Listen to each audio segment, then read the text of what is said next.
Hello SPS Astrology lovers, this is Shankar Pratap Singh and you are watching SPS Astrology। दोस्तों आज मैं आपको बताने वाला हूँ सेकंड हाउस के बारे में कि सेकंड हाउस की क्या इम्पोर्टेंस है और सेकंड हाउस का लॉर्ड अगर सेकंड हाउस में होता है तो उसके कारण क्या क्या चीज़ें होती हैं और हमें अपने सेकंड हाउस को कैसे यूज़ करना चाहिए। बिकॉज सेकंड हाउस के बारे में तो बहुत सारे लोगों को पता है कि सेकंड हाउस का संबंध वैल्यू एंड वेल्थ से है, कैश मनी से है, लिक्विड मनी से है और जो भी आपकी फैमिली वैल्यू होती है, ख़ानदानी जो भी आपकी परंपरा होती है और आपकी हिस्टोरिकल नॉलेज, उन सब चीज़ों का संबंध सेकंड हाउस से होता है। लेकिन सेकंड हाउस का लॉर्ड अगर सेकंड हाउस में हो तो हमें अपने सेकंड हाउस को कैसे समझना चाहिए। देखिए, सेकंड हाउस का संबंध आपकी वैल्यू से है, आपकी खानदानी वैल्यू, आपकी परंपरा यानी खानदानी परंपरा। तो खानदानी वैल्यू, खानदानी परंपरा और कैश मनी ये सेकंड हाउस से देखा जाता है। अब अगर सेकंड हाउस का लॉर्ड सेकंड हाउस में है तो इसका मतलब ये हुआ कि जो भी हमारी खानदानी वैल्यू है, जो भी हमारी खानदानी परंपरा है और जो हमारी सामाजिक वैल्यू है वो हमें अपने आप ही सेकंड हाउस से मिल रही है। यानी अपनी वैल्यू बनाने के लिए, अपने आप को वेल्थी बनाने के लिए, अपने आप को समाज के सामने एक वैल्यूबल पारिवारिक इंसान दिखाने के लिए आपको कहीं भी नहीं जाना है। आपको सिर्फ अपने से जुड़ना है, अपने परिवार से जुड़ना है, अपनी खानदानी वैल्यू से जुड़ना है, क्योंकि आपकी जो खानदानी वैल्यू है और जो आपका परिवार है, जो आपका खानदान है, उसी के कारण आपको सारी चीज़ें मिल सकती हैं। आपको कैश मनी मिल सकती है, आपको आपका नाम मिल सकता है, आप अपने खानदान के नाम से, अपने परिवार के नाम से पहचाने जाएंगे, क्योंकि हर कोई इंसान इस दुनिया में कुछ ना कुछ कर रहा है और वो जो भी कुछ कर रहा है वो ये चाहता है कि मुझे जीवन में एक पहचान मिले, एक नाम मिले, एक खानदानी वैल्यू हमारी बने। कुछ लोग ये खानदानी वैल्यू अपने काम के द्वारा बना लेते हैं, अपनी अर्निंग के द्वारा बना लेते हैं, या जो भी आपकी पब्लिक विजिबिलिटी है, पब्लिक ड्यूटी है, कहीं आप जॉब कर रहे हैं, कुछ कर रहे हैं, या आप बहुत फेमस इंसान हैं, उसके द्वारा आपकी खानदानी वैल्यू या आपकी पहचान बन पाती है। और कुछ लोगों को ये चीज़ें अपने आप मिल जाती हैं। अगर सेकंड हाउस का लॉर्ड सेकंड हाउस में है तो आपको जिन चीज़ों के ऊपर ज़्यादा ध्यान रखना है वो चीज़ें ये हैं कि अपने परिवार के साथ, अपने खानदान के साथ, खानदान के लोगों के साथ, खानदान की परंपरा के साथ जुड़ के चलें, क्योंकि यहाँ पर आपको जो भी चीज़ें मिलेंगी वो अपने परिवार, अपने खानदान से मिलेगी।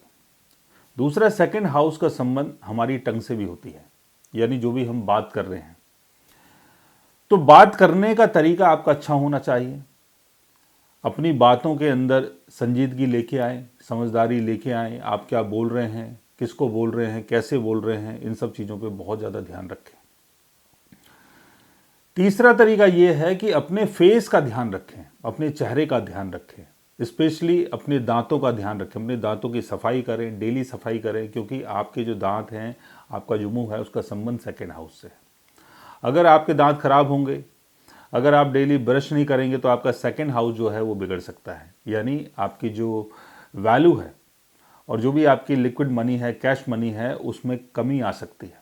तो यहाँ पर आपको अपने चेहरे का ध्यान रखना है। खूब क्रीम लगाइए, शेविंग कीजिए, अपने दांतों की सफाई कीजिए, परिवार के साथ जुड़ के चलिए और अपनी नॉलेज को बढ़ाइए। बिकॉज सेकेंड हाउस जो है वो आपकी हिस्टोरिकल नॉलेज है।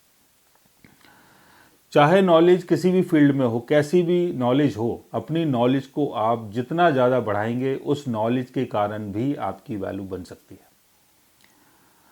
अब हिस्ट्री में बहुत सारी ऐसी चीज़ें हैं, पुराणों से संबंधित, ज्ञान से संबंधित, शास्त्रों से संबंधित और तमाम चीज़ें जिनको आप जान के, समझ के अपनी वैल्यू को बढ़ा सकते हैं, बना सकते हैं। क्योंकि सेकंड हाउस जो है वो आपका एक एसेट है। और कई बार हमारे कुछ एसेट जो होते हैं वो लोगों को दिखते नहीं हैं। जैसे घर तो दिखाई देगा, पैसा दिखाई देगा, गाड़ी दिखाई देगी, लेकिन आपकी जो नॉलेज है वो नहीं दिखाई देगी। ये आपके अंदर की चीज़ें हैं। आप जब इन चीज़ों को प्रसारित करेंगे, किसी दूसरे को बताएंगे, तभी तो उसको पता चलेगा।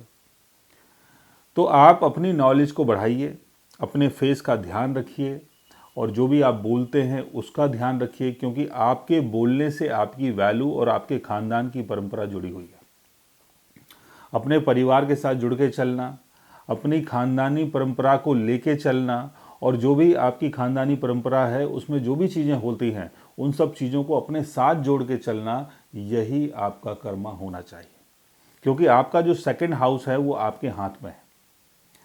अब सेकंड हाउस का लॉर्ड मान लेते हैं कि 11th हाउस में चला गया, तो आपके फ्रेंड लोगों के कारण, आपकी कम्युनिटी के कारण, आपकी अर्निंग के कारण आपकी वैल्यू बनती है। सेकंड हाउस का लॉर्ड 10th हाउस में चला गया तो पब्लिक विजिबिलिटी, पब्लिक ड्यूटी और जो भी आप काम धंधा करते हैं, जो भी आपका प्रोफेशन है, उसके थ्रू आपको वैल्यू मिलती है। सेकंड हाउस का लॉर्ड अगर फर्स्ट हाउस में चला जाता है तो आपकी जो पर्सनालिटी है उसके कारण आपको वैल्यू मिलती है। सेकंड हाउस का लॉर्ड अगर फोर्थ हाउस में चला जाता है तो अपने होमलैंड के लोगों के कारण, अपने परिवार के कारण, अपने घर के कारण, अपने पेरेंट्स के कारण आपको वैल्यू मिलती है। थर्ड हाउस में चला जाता है तो जो भी आपका स्किल है उसके द्वारा आपको वैल्यू मिलती है।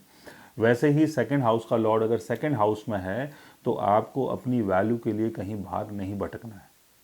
जो भी आपकी वैल्यू बनेगी वो अपने परिवार के साथ, घर के साथ, खानदानी परंपरा के साथ, अपने फेस के कारण, अपनी टंग के कारण, जो भी आप बोलते हैं, जैसा भी आप बोलते हैं, आपकी जो भी नॉलेज है, आपकी जो भी हिस्टोरिकल नॉलेज है, जो ज्ञान है, उन सब चीज़ों के कारण आपकी वैल्यू बनेगी।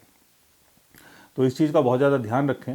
और कई बार ये भी होता है कि जैसे सेकंड हाउस का लॉर्ड तो सेकंड हाउस में है लेकिन उसके साथ शनि की प्लेसमेंट हो गई। अब शनि यहाँ पर चीज़ों को डिले कर देगा, इसके लिए आपको एफर्ट्स लगाने पड़ेंगे। राहु अगर सेकंड हाउस में है तो इनिशियल लाइफ में स्ट्रगल करवाता है लेकिन बाद में आपको काफ़ी कुछ गेन करवाता है। केतु की प्लेसमेंट अगर सेकंड हाउस में होती है, सेकंड हाउस का लॉर्ड अगर सेकंड हाउस में बैठा हुआ है, साथ में केतु बैठ गया है, तो केतु आपको सेकंड हाउस की चीज़ों का एक्सपीरियंस तो करवाता है लेकिन आप सेकंड हाउस की चीज़ों को प्रॉपर तरीके से जान जाते हैं। बाद में आपका इंटरेस्ट सेकंड हाउस की चीज़ों से हट जाता है, यानी अपनी वैल्यू को कैसे बनाऊं, क्यों बनाऊं, क्या होगा और इसको बना के भी क्या फ़ायदा होगा, अपने चेहरे का ध्यान रख के क्या करना है, जब एक दिन बुजुर्गी हो जाना है, मरी जाना है, तो क्या चेहरे का ध्यान रखें, चलने दो जैसे चल रहा है। तो इंसान काफ़ी लापरवाह टाइप का हो जाता है। सेकंड हाउस का लॉर्ड रेट्रोगेशन में अगर होता है तब भी सेकंड हाउस के लिए स्ट्रगल करना पड़ता है। और सेकंड हाउस के दोनों तरफ अगर मैलेफिक प्लैनेट्स बैठ जाते हैं तो सेकंड हाउस की चीज़ें होती तो हैं लेकिन उसमें काफ़ी स्ट्रगल रहता है। सेकंड हाउस के लॉर्ड के ऊपर या सेकंड हाउस के ऊपर अगर किसी मैलेफिक प्लैनेट का एस्पेक्ट पड़ जाता है तब भी स्ट्रगल होता है। तो इन सब चीज़ों का ध्यान रखें। सेकंड हाउस का लॉर्ड अगर सेकंड हाउस में है लेकिन कंबस्ट हो गया है तो शुरुआती जीवन में आपको काफ़ी स्ट्रगल करना पड़ता है अपनी वैल्यू को बनाने के लिए, लेकिन उसके बाद आपको सारी चीज़ें मिल पाती है। तो इन सब चीज़ों का ध्यान रखें कि सेकंड हाउस का लॉर्ड अगर सेकंड हाउस में है तो आपकी वैल्यू आपके हाथ में है और आपसे है। आप अपनी वैल्यू को खुद बनाइए, कहीं जाने की आपको ज़रूरत नहीं है, किसी की सपोर्ट की ज़रूरत नहीं है। आपको भगवान ने वो सारी चीज़ दी है जिसके कारण आपकी जो वैल्यू है वो बन सकती है और सेकंड हाउस का बेनिफिट आप उठा सकते हैं।